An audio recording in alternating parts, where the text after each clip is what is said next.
Boa noite, pessoal. É um prazer, é uma alegria estar aqui com vocês, recebido pelos amigos aqui da Casa do Caminho, ser recebido pelos cantores do Caminho. É uma alegria, muitíssimo obrigado estar aqui com vocês. Muito bem, como a Mirna fez uma bela introdução da importância do tema, e especificamente, por exemplo, na Semana de Kardec, tem uma importância grande, porque o Kardec foi um dos primeiros a propor a possibilidade de investigação científica de temas que eram chamados metafísicos, espirituais ou puramente filosóficos. E um dos temas fundamentais é a ideia de que existe ou não vida após a morte. Tradicionalmente, praticamente todas as tradições espirituais acreditam na ideia de vida após a morte. Nós vamos ver isso no budismo, no hinduísmo, indígenas brasileiros, no cristianismo, nas mais diversas tradições, nós vemos a ideia da vida após a morte. Na filosofia também, filosofia grega, por exemplo, a ideia de Platão, Pitágoras, Sócrates, todos defendiam a ideia de vida após a morte também. Mas a pergunta é, isso sempre foi uma questão filosófica, uma questão religiosa, a pergunta é possível fazer investigação científica sobre isso? E esse é o nosso tema. E esse tema ele é baseado num livro que a gente acabou de escrever com outros dois amigos, o Humberto Schubert Coelho, um filósofo, e uma outra psiquiatra, Mariana Costa. Nós três nos reunimos para poder revisar o que tem de estudo, de pesquisa acadêmica sobre a questão da vida após a morte. Esse livro foi lançado em meados do ano passado, em inglês, e vai estar disponível em português.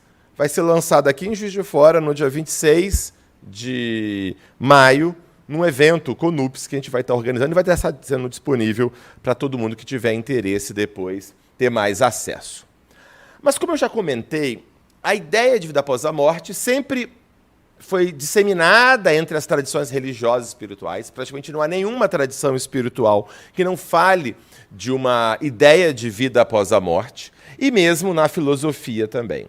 E mesmo hoje em dia, isso é um dado muito interessante, a gente tem uma ideia, às vezes, de que hoje em dia, com o avanço do conhecimento, com o avanço da instrução, da escolaridade, as pessoas pararam de acreditar em vida após a morte. Muitas vezes a ideia de que quanto maior o nível de escolaridade, mais materialista a pessoa fica. Materialista no sentido de acreditar que só existe matéria, de que nós seríamos frutos apenas deste corpo, tá certo? Esse corpo, o cérebro, atividades elétricas e químicas, este corpo pode gerar a mente. E morrendo o corpo, morreu a mente. Não existe mais nada, não existe alma, não existe espírito, não existe nada. Esta é a ideia do materialismo. Muito bem. Por outro lado, na realidade, essa ideia de que a crença de vida após a morte está desaparecendo do mundo atual e que quanto maior a escolaridade, menor a crença, isso é falso. Só para a gente ter uma ideia, os 10 países com maior população do mundo, desses 10 países, pelo menos 60%, 6 em cada 10, acreditam em vida após a morte. Os 2 países em que é menos do que isso é China e Rússia, que são 2 países que tiveram problemas por quase um século de perseguições a ideias religiosas e espirituais. Mesmo na Europa Ocidental, França, Inglaterra, esses países da Europa Ocidental altamente desenvolvidos tecnologicamente, educacionalmente, apenas 40% dizem que quando morre não há vida após a morte. E um outro dado muito interessante. Há estudos no Brasil, nós fizemos em Juiz de Fora, encontramos esse resultado, estudos na França e também na Rússia, que quanto maior o nível de escolaridade da pessoa, na realidade, maior a crença em vida após a morte. Ao contrário de que muitas vezes se imagina. Então, é o contrário. As pessoas com escolaridade universitária acreditam mais em vida após a morte do que aqueles que não têm escolaridade universitária. Ou seja, a ideia de que seria apenas pessoas que não têm o mínimo de conhecimento de escolaridade que acreditariam em vida após a morte também é algo falso. Um outro ponto também interessante, nós estamos dando um panorama, então, das pesquisas. Primeiro, pesquisas sobre crenças, a prevalência da crença. Agora, o impacto da crença. Acreditar em vida após a morte. Acreditar que, de alguma forma, quando o meu corpo morre, que eu continuo. Isso impacta a minha saúde? O meu modo de ver o mundo? Impacta a minha saúde mental? Infelizmente, não há muitos estudos, mas há um número razoável de estudos já existentes que apontam que as pessoas com maior crença em vida após a morte têm, por exemplo, menos ansiedade e maior tranquilidade, menos desespero no final da vida. Aquela angústia, aquela ansiedade, aquele desespero próximo à morte. E olha que interessante. A maior crença após a morte diminui a crença em um mundo cínico. Mundo cínico naquela situação de que nada faz sentido, cada um quer levar vantagem, é só isso que é o mundo. E acredita-se mais num mundo mais justo. E acreditar no mundo mais justo e menos no mundo cínico está ligado a menos sintomas psiquiátricos, como depressão, ansiedade, fobias e etc. Além disso, também, a maior crença de vida após a morte se associa com menos suicídio, menos morte por suicídio. Porque, afinal de contas, a ideia do suicídio, eu quero encerrar a minha vida para acabar com o meu sofrimento. Se eu penso que quando eu acabo com a vida corporal, eu continuo, muitas vezes não faz muito sentido a ideia do suicídio. E também maior satisfação com a vida. Ou seja, há um impacto sobre as pessoas a crença da vida após a morte. Então, nós vimos que a crença é muito frequente no mundo inteiro. Segundo, que ela não quer dizer que quanto maior a escolaridade ela desaparece, isso é falso. E terceiro, ela tem impacto sobre a saúde das pessoas, sobre o bem-estar das pessoas. Porém, é uma crença frequente, disseminada, impacta, e sempre foi, como eu falei, uma busca filosófica, uma busca religiosa. Porém, aproximadamente 150 anos atrás, meados do século XIX, 1850, dali para frente, esta ideia, que era uma ideia da vida após a morte, de investigação filosófica ou de crença religiosa, passou a ser investigada cientificamente. Uma grande quantidade de pesquisadores, muitos dos principais pensadores, filósofos e cientistas da história da humanidade dos últimos 150 anos se dedicaram a este tema. Só para a gente ter uma ideia, ganhadores de prêmio Nobel, como, por exemplo, o casal Curie, Pierre e Marie Curie, que são importantes descobridores da radioatividade, etc., o Charles Richer, Henri Bergson, vários ganhadores de Nobel da área da ciência, da literatura e tudo mais, investigaram esse tema. Então, ou seja, é um tema que tem uma tradição de pesquisa muito importante, e o nosso objetivo aqui agora, chegando no cerne da nossa apresentação, apresentar e discutir as melhores evidências científicas existentes sobre a sobrevivência da consciência humana. A consciência, a mente, a alma, o espírito, o nome que eu quiser dar para isso que pensa, que sente, isso que sou eu, o quanto isso pode ou não sobreviver à morte corporal. Porém, antes de começar a falar sobre a sobrevivência da vida após a morte, do ponto de vista científico, é preciso vencer alguns preconceitos, algumas ideias pré-formadas, equivocadas, que dizem que seria impossível racionalmente, logicamente ou cientificamente estudar isso. Tá certo? Esses preconceitos muitas vezes fazem com que a pessoa, a priori, negue qualquer tipo de possibilidade evidente de vida após a morte. Por exemplo, alguns exemplos desses preconceitos. De que a ciência teria provado que só existe a matéria, que não existe nada além da matéria. Que a ciência provou que o cérebro é que gera, que secreta, que produz a mente, e acabando o cérebro, acabou tudo. Estaria provado cientificamente. Só o ignorante, o supersticioso, acreditaria em algo diferente. Outra ideia também bastante disseminada, de que qualquer pessoa que tem um mínimo de escolaridade sabe disso. E mais, vamos avançar então alguns...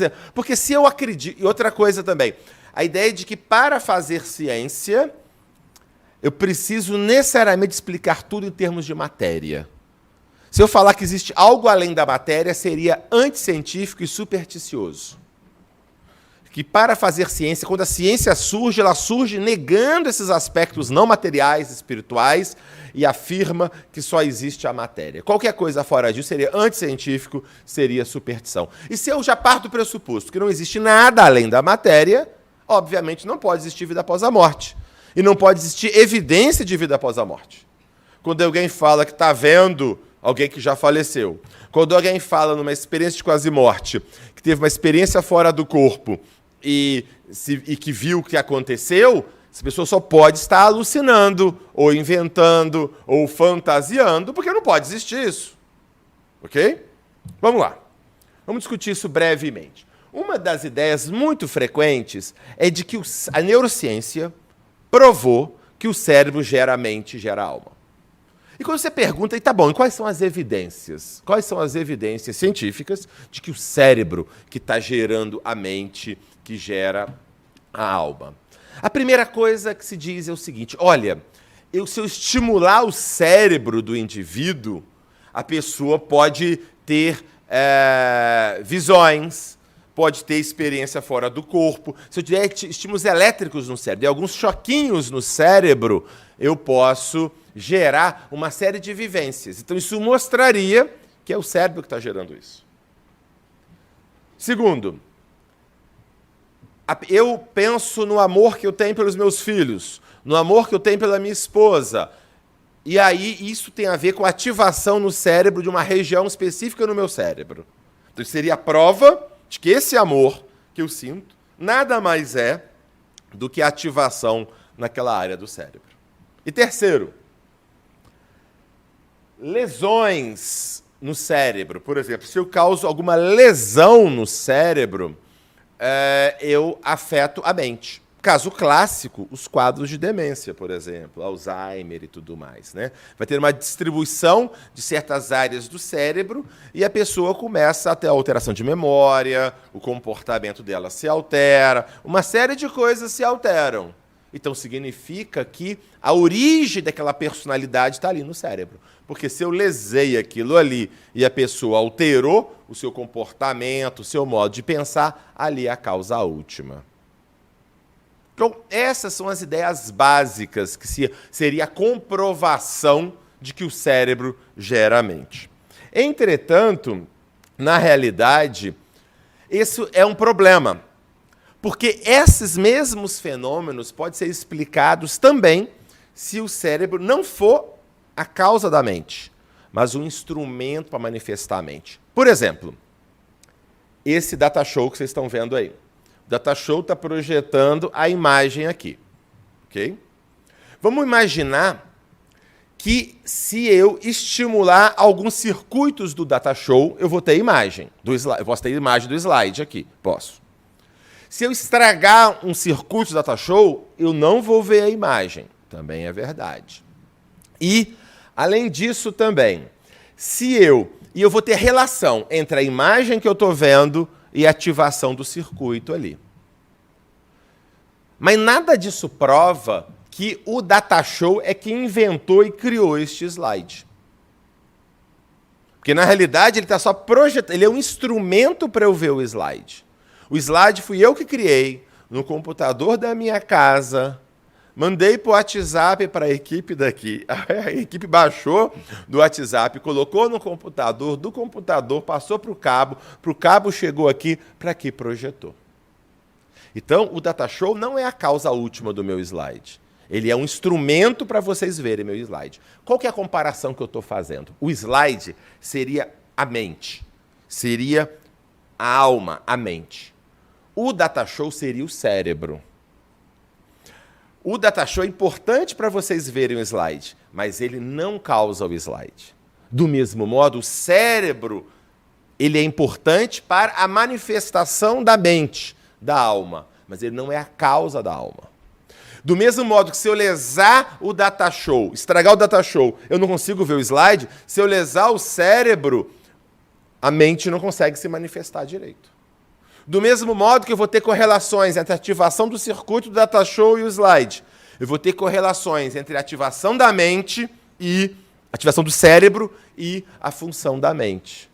Mas nada disso prova. Então, ou seja, essas evidências, na realidade, elas só provam uma coisa, que o cérebro é importante para a mente se manifestar aqui e agora. Só quer dizer isso. Não quer dizer que ela não possa se manifestar em outro lugar.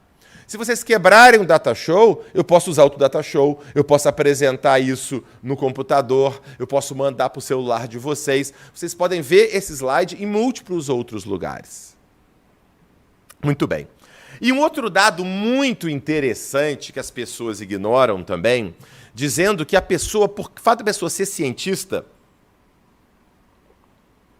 ela iria necessariamente negar essa possibilidade da mente ser algo além do cérebro. Alguns falam, a neurociência surgiu para destruir isso.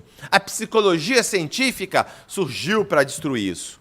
Só brevemente para falar, os fundadores da psicologia científica, que é um alemão, Wilhelm Wundt, e um americano, William James, os dois que fundaram a psicologia científica não tinham uma visão materialista da mente humana. Achavam que a mente era algo além do cérebro. E do mesmo modo, alguns dos fundadores da neurociência, Penfield e Sherrington, por exemplo, também não tinham uma visão materialista. Então, o resumo da ópera é falso que, primeiro, que a ciência provou que o cérebro gera a mente, e é falso que a neurociência, a psicologia científica sempre surgiram da negação de uma possibilidade da mente além do cérebro. Isso é falso. Muito bem, eu vou acelerar aqui para a gente poder ganhar um tempo. E aí a pergunta mais interessante é o seguinte, tá bom, nós limpamos um pouco o terreno, e outra coisa que faltou eu colocar também, a ideia de que a ciência teria provado ou exigiria uma visão materialista do mundo e do ser humano, isso é completamente falso. Eu já falei, os próprios cientistas, fundadores da neurociência, da psicologia científica, não eram materialistas. Os fundadores da ciência moderna, Galileu, Kepler, Newton, Francis Bacon, nenhum deles era materialista, por exemplo. Então isso é falso, ok? A ideia de que só existe matéria no universo é uma crença legítima, respeitável, mas não é um dado científico. Então a crença de que só existe matéria, ou a crença de que pode existir Deus ou espírito além da matéria, não é, a princípio, uma crença científica. Ok? É uma crença que cada um pode ter ou não. Então não pode-se usar isso para bloquear a pesquisa. Mas aí vem a pergunta, gente. Tá bom, essa história toda já entendi que não está provado que só existe matéria. Mas isso não prova de que existe algo além da matéria na gente. Isso não prova de que eu sou algo além deste corpo e de que eu posso sobreviver a este corpo. O que seria a evidência científica para isso? Como é que eu transformo esta ideia religiosa, filosófica, numa investigação científica? Então vamos lá. Como que eu sei que o meu amigo é o meu amigo? A pessoa que eu conheço, eu encontrei o Alessandro aqui, por exemplo. Conheço o Alessandro há muitos anos. Toda vez que eu encontro o Alessandro, claro, eu vejo fisicamente, eu reconheço fisicamente. Mas além de vê-lo fisicamente, eu reconheço um padrão, né, de modo de agir, como que ele lida, como que ele conversa, o tipo de brincadeira que ele faz. Ele perguntou sobre os meus pais, como é que eles estão e tudo mais, falou o nome deles. Quer dizer, ele tem memórias, eu espero que o Alessandro tenha memórias, tem um padrão de comportamento que seja dele. Muito bem. Mas, a princípio, eu tenho o corpo. Mas vamos imaginar uma outra situação. Vamos supor que eu tenho um amigo muito querido. E esse amigo sofre um terrível acidente. Ele tem o corpo todo queimado, mas ele sobrevive. Mas, todo desfigurado, e amputado, inclusive. Ele sofreu amputações nos membros e tudo mais, e ele se recupera. E eu vou visitá-lo. Quando eu olho para ele, eu não reconheço nada. Ele está completamente desfigurado, eu não consigo olhar e reconhecê-lo. E vamos supor que não exista teste de DNA. Como que eu vou saber que aquele corpo desfigurado é o meu amigo? Eu vou saber o que nós chamamos tecnicamente de continuidade do caráter e da memória. O que é caráter? Caráter é o jeitão. O jeitão dele, o modo de lidar com as coisas, o modo de fazer piada, o modo de ser ranzinza, o modo de gostar de uma coisa ou de outra. Né? Cada um de nós tem um jeitão. Isso se chama caráter. E além desse jeitão, o modo de lidar com as coisas, existe uma memória que eu espero. Que ele tenha a memória de lembrança das coisas que a gente se encontrou. Que ele tenha a memória do conhecimento, sei lá, que ele seja advogado, das coisas jurídicas que ele saiba, das habilidades que ele tenha. Ele sabe falar alemão, por exemplo. Ok. Então, resumo, eu espero que aquela pessoa, aquele corpo, que eu não consigo mais identificar, apresente o caráter, o jeitão do meu amigo e as memórias do meu amigo. É assim que eu reconheço. Então, não preciso do corpo. Ótimo. Então, a identidade pessoal é baseado na quantidade do caráter da memória. Mas eu pergunto, e se ele tivesse morrido naquele acidente? Como que eu reconheceria que ele poderia estar continuando vivo? Exatamente da mesma forma, pela continuidade do caráter e da memória. Eu tenho evidências, de alguma forma, que aquele caráter e aquela memória daquele meu amigo continue. É exatamente a mesma coisa. E é exatamente isso que nós vamos buscar nas pesquisas de vida após a morte. Evidências de que a memória, o caráter e as habilidades se mantiveram. Então, memórias, como eu falei, memórias de fatos, memórias de parentes, de coisas que aconteceram, habilidades de falar, de escrever, habilidades artísticas, a caligrafia, traços de personalidade, temperamento, caráter, fobias, estilo pessoal e etc. É isso que eu vou procurar. E é isso que é investigado nas pesquisas. Então, eu transformo uma ideia que seria metafísica, espiritual, numa ideia investigável cientificamente. Eu posso não ver a alma, eu posso não conseguir achar a alma diretamente, mas eu posso achar evidências da sua continuidade. E a ciência funciona assim. A gente, muitas vezes, vai ter evidências de que algo existe sem que eu consiga ver diretamente. Vou dar um exemplo clássico. Na biologia, quando Mendel falou dos genes, ele não estava vendo um gene, ele não sabia nem que existia DNA. Foi 100 anos antes de descobrir o DNA. Mas ele vendo o que acontecia ali com as ervilhas, ele fez uma hipótese. Deve existir alguma coisa aqui que transmite a herança de modo individualizado, que eu vou chamar de gene, etc, etc, etc. Então, na ciência, eu posso, com as evidências, eu infiro que existe alguma coisa. Assim funciona a ciência. Muito bom. E, na realidade, ao contrário do que se imagina, há muita pesquisa sobre isso. Esse aqui é um artigo que a gente publicou, em que a gente mostrou que tem quase 2.000 artigos publicados sobre experiências, artigos científicos publicados, sobre experiências que seriam, sobre, de alguma forma, uma mente além do cérebro. Experiências fora do corpo, experiências mediúnicas, experiências de reencarnação, etc. E nós vamos discutir sobre elas. Então, vamos lá. Vamos começar com o primeiro caso. Experiência de quase-morte. Experiência de quase-morte é uma das mais estudadas cientificamente na atualidade. Basicamente é o seguinte: a pessoa ela está numa situação de risco grave de vida, numa infecção grave, numa sepse, ou ela tem uma hemorragia muito grave, ou teve uma parada cardíaca efetivamente, ela tem morte clínica, o coração parou de funcionar e tudo mais. E essa pessoa refere coisas, refere que ela estava acordada naquele momento. E não só isso, ela refere naquele momento que ela estava acordada e ela é capaz de descrever coisas que estavam ali acontecendo. Eu vou contar um caso para vocês, que é um caso clássico, que foi publicado por um cardiologista holandês chamado Pim van Lommel.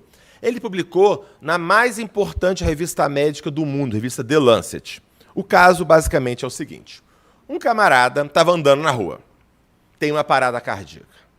E aí eles levam esse camarada com parada cardíaca para o hospital. Quando ele chega no hospital, ele estava morto. Ele estava sem coração, sem bater. Ele estava completamente cianótico, roxo, sem reflexo pupilar. Ou seja, você coloca a luz na pupila, a pupila não contrai, significa que nem tronco cerebral estava funcionando, a parte bem básica do cérebro, ou seja, estava parado de tudo.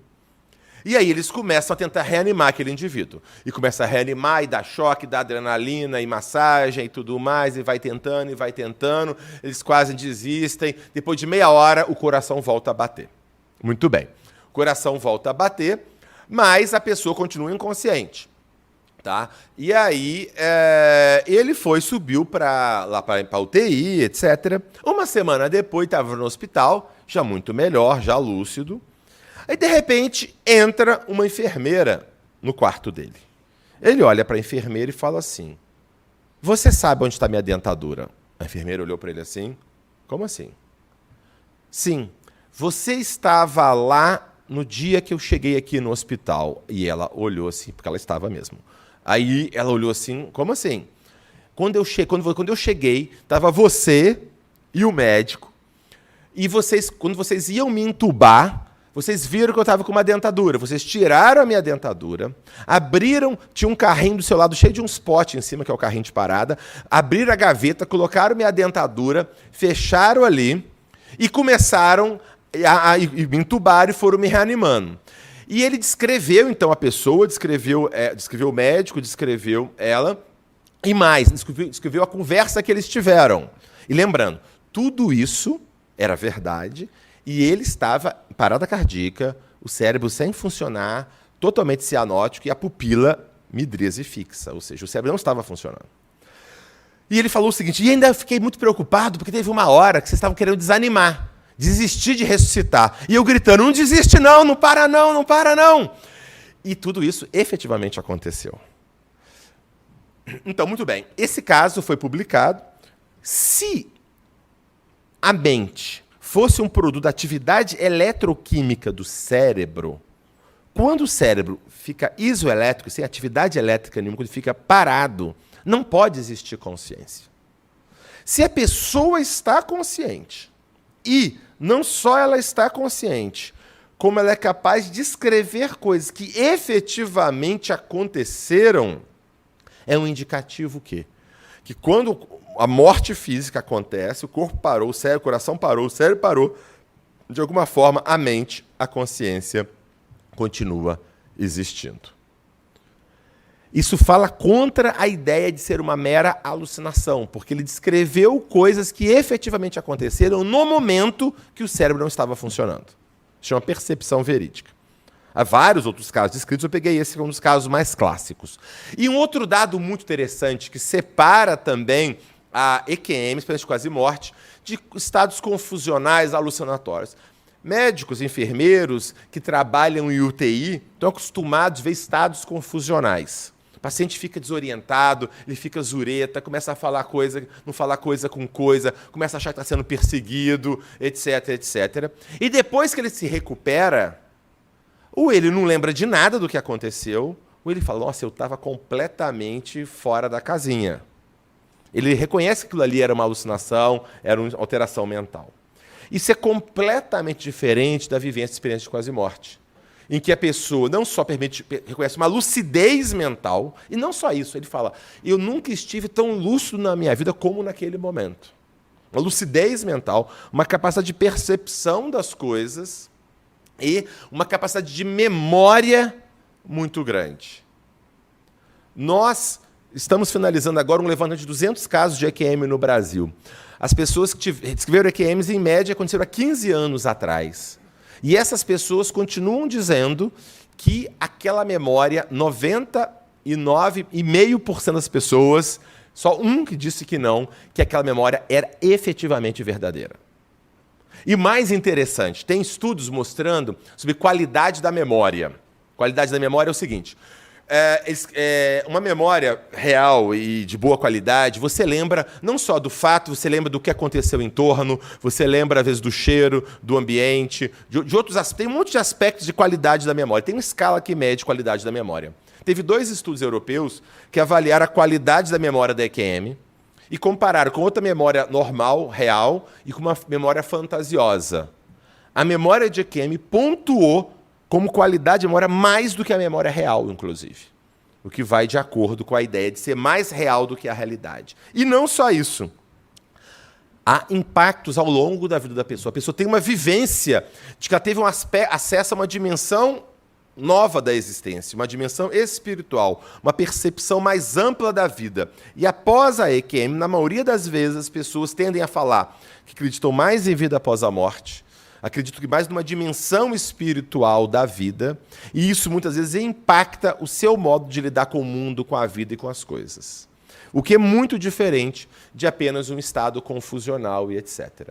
E outro dado muito interessante, as EQMs, mas isso é apenas uma criação cultural, a gente viu na televisão, viu no Fantástico, a gente fica repetindo. Não. Há um pesquisador alemão, Gregório Schucham, em que ele comparou, ele tem estudado descrições de EQM em todo o mundo ao longo da história. E é muito interessante como essas descrições são bastante semelhantes na China antiga, no Japão antigo, na Europa. Eu li recentemente um caso em que um jesuíta espanhol descreveu entre índios brasileiros em 1600 e pouco uma EQM. Índios brasileiros em 1600, com muitas características muito semelhantes às EQMs. Ou seja, sugere que esse tanto de pessoas em múltiplos lugares estão tendo uma experiência muito similar. É claro que há algumas variações culturais, etc. e tal, mas a espinha dorsal da experiência é muito semelhante. O que sugere que não é uma mera invenção dessas pessoas. Muito bem. EQM. Então, há vários estudos apontando nesse sentido, de modo muito consistente para a veracidade dessa experiência. Outro tipo de estudo são as experiências chamadas mediúnicas, ou seja, a experiência de alguma forma de contato, de percepção de uma pessoa, uma personalidade já falecida. Eu vou contar um caso muito interessante, que é o caso do Chaffin. É o seguinte, é um americano que ele tinha 3 filhos, só que ele brigou com 2 filhos. E ele fez um testamento deixando tudo que ele tinha para o 3º filho dele. E deserdou os outros 2. Beleza. Só que aconteceu isso em 1905, que ele fez esse testamento, registrou em cartório e tal. Em 1919, ele secretamente fez um outro testamento.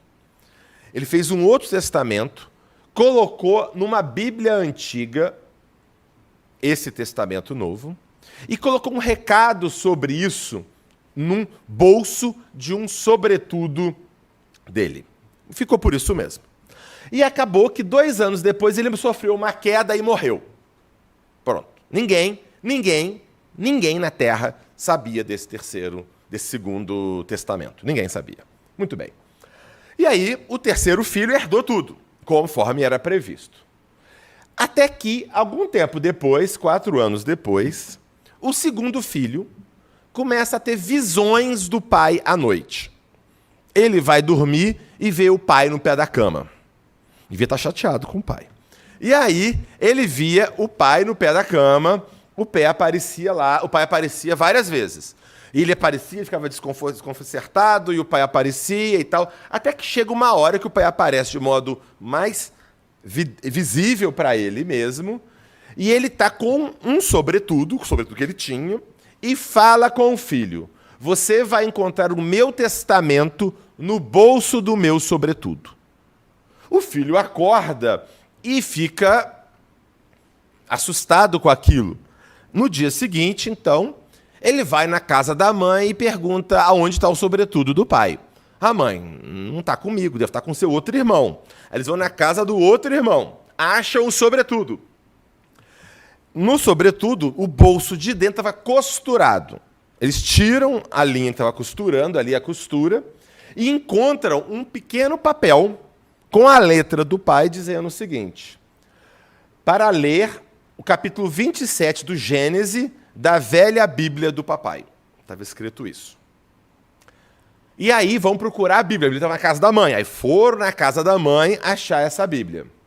E efetivamente, quando eles vão no livro, na parte do Gênesis da Bíblia, tinha umas páginas dobradas, capítulo 27, que é justamente um capítulo que fala de conflitos pais e filhos. Quer dizer, provavelmente o Chafim leu aquilo e foi tocado de certa forma, se arrependeu, e talvez ele quisesse depois contar para os filhos. Só que ele morreu inesperadamente.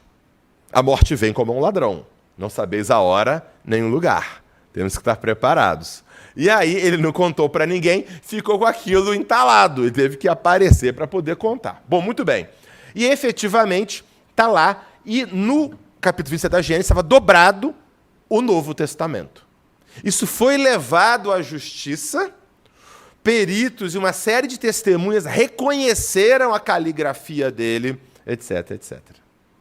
Ou seja, e foi reconhecido o testamento como válido, caligrafia dada por 10 testemunhas e tudo mais. E tal. Ou seja, o que nós temos aqui? Um caso de uma aparição, uma alucinação, trazendo uma informação que ninguém na Terra tinha este conhecimento. E é uma informação que tem tudo a ver com um desejo do pai de que fosse cumprida a sua vontade, já que não havia sido colocado. Ou seja, é muito difícil explicar tudo isso por outras formas, que não, de certa forma, a continuidade da consciência e a necessidade de se manifestar. Muito bem. E dando sequência a casos mais claros. Eu estou pegando, gente, exemplos para poder ilustrar. Mas para cada caso desse, há muitos outros estudos e muitos outros casos, tá, gente? Eu só ilustrando com alguns casos. E mediunidade, né? Os médiuns são pessoas, né, que afirmam que têm contato com pessoas, seres já falecidos. Todas as culturas, não existe uma cultura que a gente conheça que não tenha alguém ou pessoas que dizem estar em contato com a dimensão espiritual, com ancestrais, com Deus, deuses, espíritos, etc. Isso sempre existiu. E nós sabemos, por exemplo, um dos médiuns mais importantes da história da humanidade foi Chico Xavier, certo? Chico Xavier, ele teve ensino fundamental apenas, até a 4ª série primária, recursos financeiros muito limitados, e trabalhava regularmente como funcionário público. Apesar disso, ele produziu, mediunicamente, 450 livros, que foram mais de 60 milhões de exemplares vendidos, traduzidos para 16 idiomas. Além disso, ele produziu cartas psicografadas atribuídas a pessoas falecidas, poemas, romances e textos científicos. Tá certo? E só para a gente dar uma ideia, eu vou falar da carta, mas só para dar alguns exemplos de alguns pontos importantes, né, em relação ao que ele escreveu. Sobre poemas e romances, por exemplo, lembra aquela história de características de memória e de estilo? O primeiro livro psicografado pelo Chico Xavier se chama Parnaso de Além-Túmulo. É um livro que é uma coletânea de dezenas de poemas atribuídos a dezenas de poetas brasileiros e portugueses já falecidos. Ok. E ele escreveu este livro, se eu não me engano, com 22 anos, foi em 1932, se não me engano, tinha 22 anos, alguma coisa assim. Ou seja, era um rapaz, em 1930 e poucos, com pouquíssima escolaridade, vivendo numa cidade pequena, Pedro Leopoldo, sem acesso a nenhuma grande biblioteca, etc. e tal. E ele começa a escrever poemas atribuídos a grandes poetas, Castro Alves, Casimiro de Abreu, Guerra Junqueiro, e alguns muito pouco conhecidos também. E mais, o estilo desses poemas se assimilava muito ao de cada poeta. O conteúdo de cada poema parecia, o estilo parecia, embora transformado por uma visão espiritual. De tal forma que Monteiro Lobato, à época, disse que se o Chico Xavier escreveu por si mesmo esses poemas, ele mereceria quantas cadeiras ele quisesse na Academia Brasileira de Letras. E esses poemas do Parnaso de Além Túmulo foram analisados por um pesquisador na área de letras, na Unicamp, Alexandre Caroli Rocha. O Alexandre fez um mestrado em literatura na Unicamp, comparando 5 poetas em vida e 5 desses poetas no Parnaso de Além Túmulo, entre os dezenas. Ele pegou 5. E a similitude estilística, métrica, de conteúdo é absolutamente impressionante. Depois, o próprio Alexandre fez um doutorado estudando Humberto de Campos. O Humberto de Campos foi um dos escritores, jornalistas mais famosos e populares do Brasil nos anos 30, mais ou menos. Ele falece. Alguns anos depois, Chico alega estar psicografando. Publicou vários livros. E aí o Alexandre, nesse doutorado na Unicamp, ele leu tudo do Humberto de Campos em vida e tudo do Humberto de Campos alegadamente pelo Chico. E é impressionante o quanto os textos pelo Chico fazem referências indiretas. Só os entendedores entenderão. Entendeu? Você tem que conhecer muito bem a obra do Humberto de Campos para saber que ele está fazendo referência cruzada, fazendo piada com as coisas que ele escreveu em vida. É um negócio chama de intertextualidade. É absolutamente impressionante isso. Então, esses são alguns exemplos. E outro dado, sobre textos científicos. Existe um colega nosso daqui da universidade, o Giancarlo Lucchetti. O Chico Xavier psicografou livros atribuídos a André Luiz, que seria, né, um médico falecido. Nessas obras, dos anos 40, ele fala sobre a glândula pineal. Nos anos 40, se achava que a glândula pineal não tinha função nenhuma, basicamente. Era um órgão vestigial que não tinha função. Beleza. Só que lá ele fala que a glândula pineal tem importância com hormônios, tem importância na regulação do humor, tem importância na reprodução. Fala de um monte de coisa da glândula pineal que, na época, não se sabia. E tem um artigo científico publicado numa revista internacional, desse colega, o Giancarlo Lucchetti, em que ele compara o que se sabia sobre a pineal nos anos 40, quando o Chico psicografou, o que o Chico escreveu na psicografia e o que se sabe hoje em dia sobre a pineal. E é bastante impressionante o quanto o que foi escrito pelo Chico nos anos 40 destoava do que se sabia à época e bate muito com o que se sabe hoje.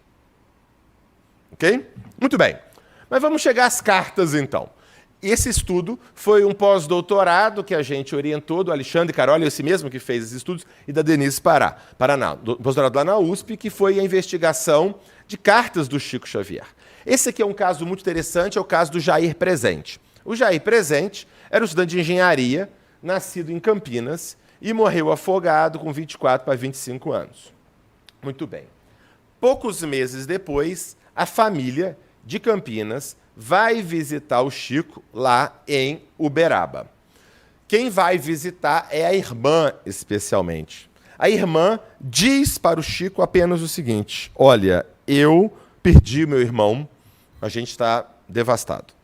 É basicamente isso o que ela alega que disse para ele. E já nesta primeira carta, tem uma quantidade grande de informações que aparecem na carta, em que ele fala do avô Basso, fala de Elvira, que é uma tia mais antiga, que nem a irmã conhecia, mas já estava falecida, essa Elvira, que não é um nome tão comum, né? Ele vai falar sobre, foi um domingo que eles foram passear, e eles me massagearam, tentaram me fazer respirar, que ele morreu afogado, etc. e tal. E ele fala, inclusive, que ele sente falta das aulas dele, porque ele era estudante de engenharia e dava aulas também, e ele era muito beijoqueiro, ainda termina assim, com um beijo de todo dia.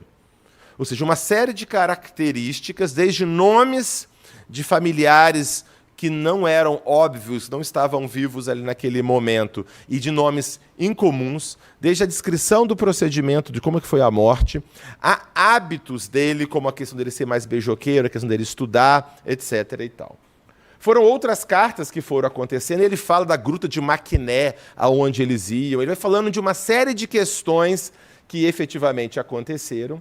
E ao longo de várias cartas, isso é um dado bem interessante, nós temos ao todo 71 informações que não foram, a princípio, passadas para o Chico.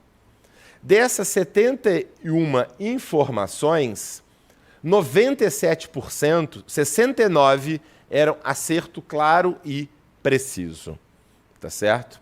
E 2 eram imprecisos ou precisava de interpretação, o que mostra uma taxa de acerto muito alta. Esse é um caso. A gente teve outros casos que nós fomos estudando, ou seja, de informações de que precisas, objetivas, que as cartas do Chico produziam, que a gente não conseguiu rastrear um modo convencional pelo qual o Chico poderia ter acesso a essas informações. Tá? Esse é um outro estudo que a gente publicou recente também, com cartas dele também.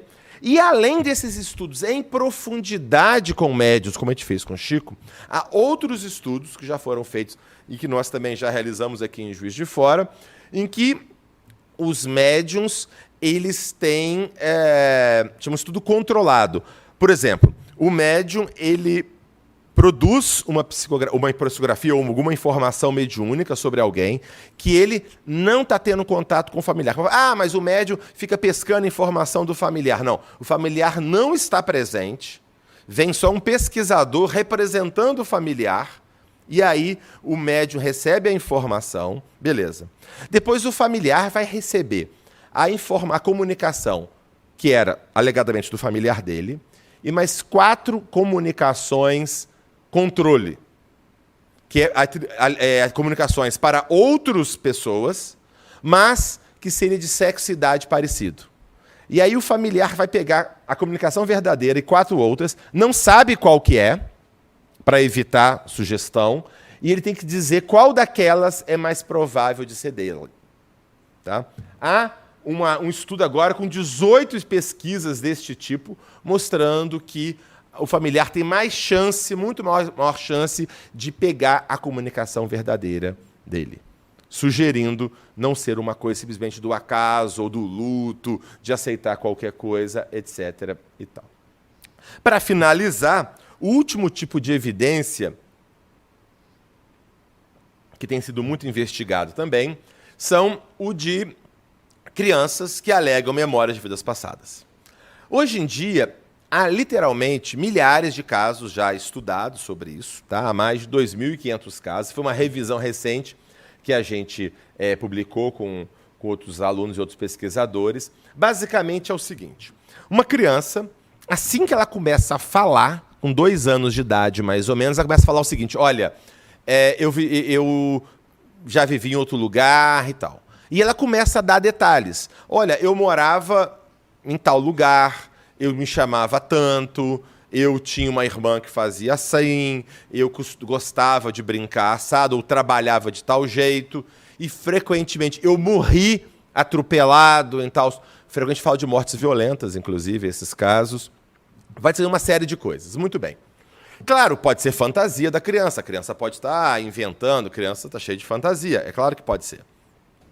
Só que, em grande parte desses casos, você vai investigar e as informações batem. Informações bastante precisas, como eu vou dar exemplo para vocês daqui a pouco. E vários pesquisadores do mundo inteiro têm mostrado. Eu vou contar para vocês este caso. Este caso é do pesquisador Erlendur Haraldsson, professor titular de psicologia do estado da Islândia, na Europa, que faleceu recentemente, mas nos cedeu gentilmente esses slides. Ele investigou pessoalmente o caso da Purnima. A Purnima nasceu no Sri Lanka em 1987. Em 90, com 3 anos de idade, ela começa a falar de uma alegada vida passada. E ela começou a falar o seguinte: o que aconteceu? Olha que coisa interessante a história dela. Ela, com 3 anos, teve um atropelamento perto da casa dela, ela ficou sabendo. E ela ficou chocada. Mãe, quem atropela os outros é muito mal, é uma coisa horrível. Assim, a mãe achou estranho, que era uma reação muito esquisita da menina, meio exagerada porque ouviu um caso desse. Tudo bem.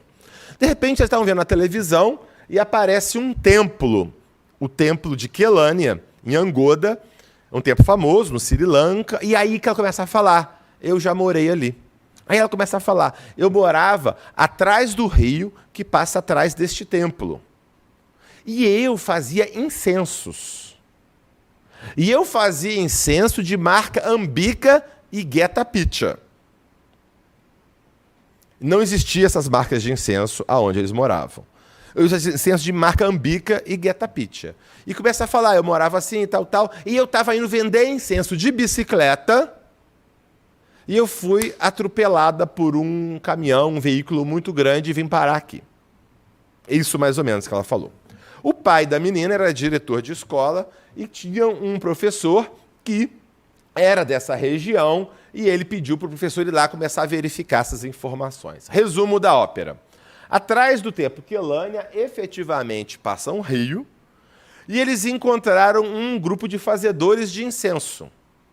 E este camarada tinha um cara que fazia incenso junto com ele, que era incenso de marca Ambica e Geta Pitcha, e este camarada estava indo de bicicleta vender incenso e foi atropelado por um caminhão.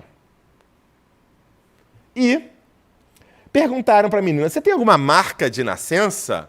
Tenho.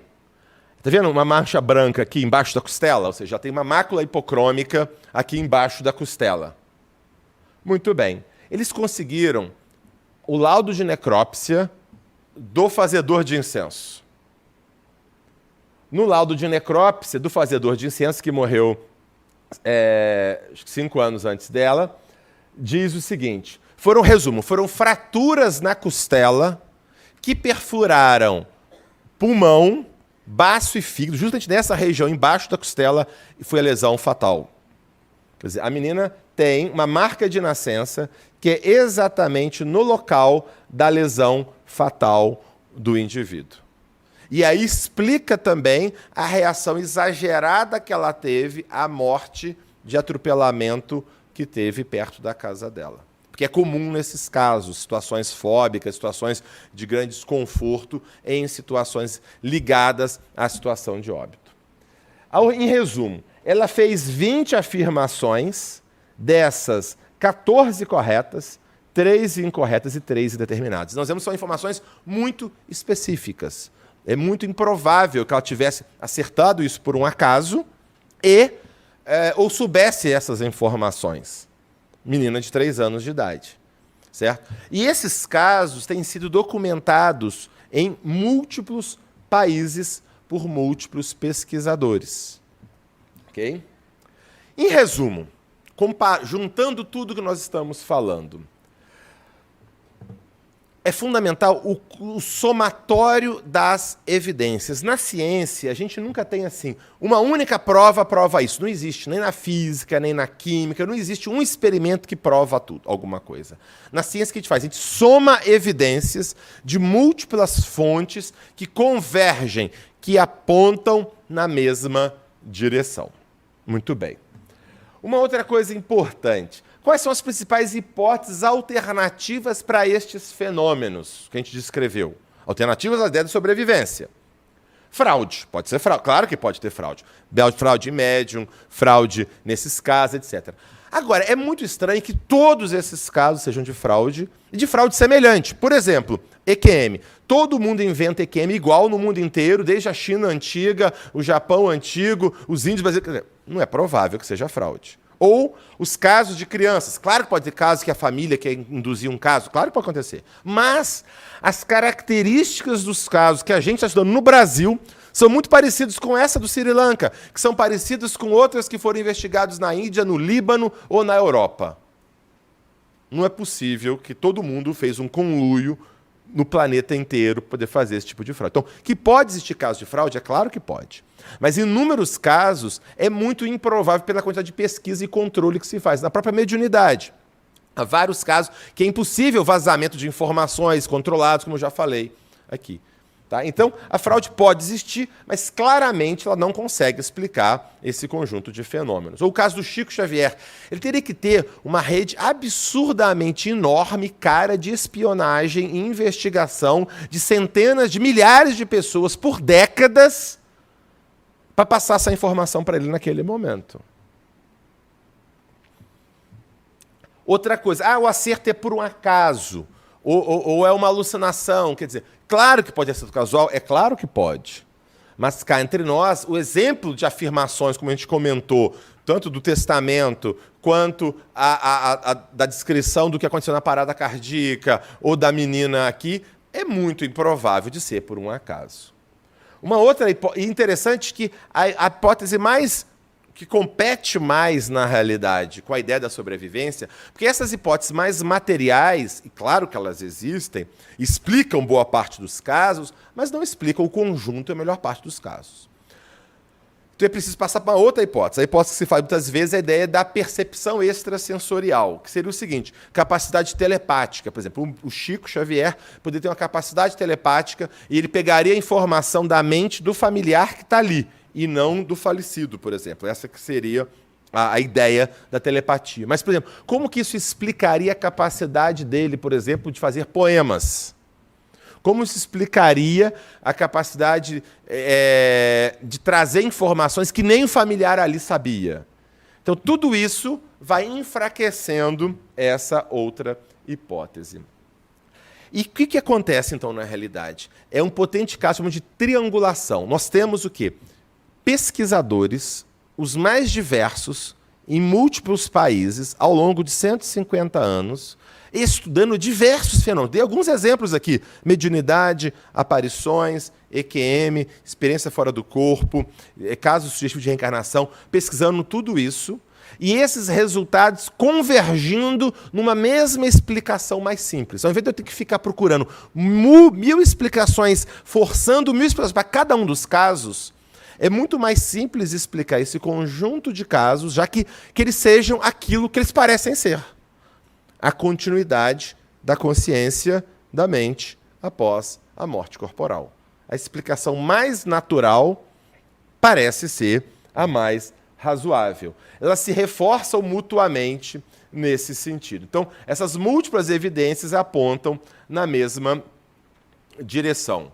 E, além disso, qual que é a grande vantagem? São explicações muito abrangentes, elas dão conta de uma quantidade grande de fenômenos de modo adequado. E outra coisa interessante, a grande parte, provavelmente a maioria das pessoas, dos pesquisadores que investigaram a fundo o tema e publicaram livros ou artigos com amplas revisões sobre o tema, chegaram à mesma conclusão. Aqui a gente coloca uma lista de pesquisadores do Reino Unido, Estados Unidos, França, Itália, Alemanha, Islândia, Rússia, Austrália, Portugal, pesquisadores das mais diversas áreas ao longo de 150 anos que se sentam, debruçam para avaliar o conjunto de evidências.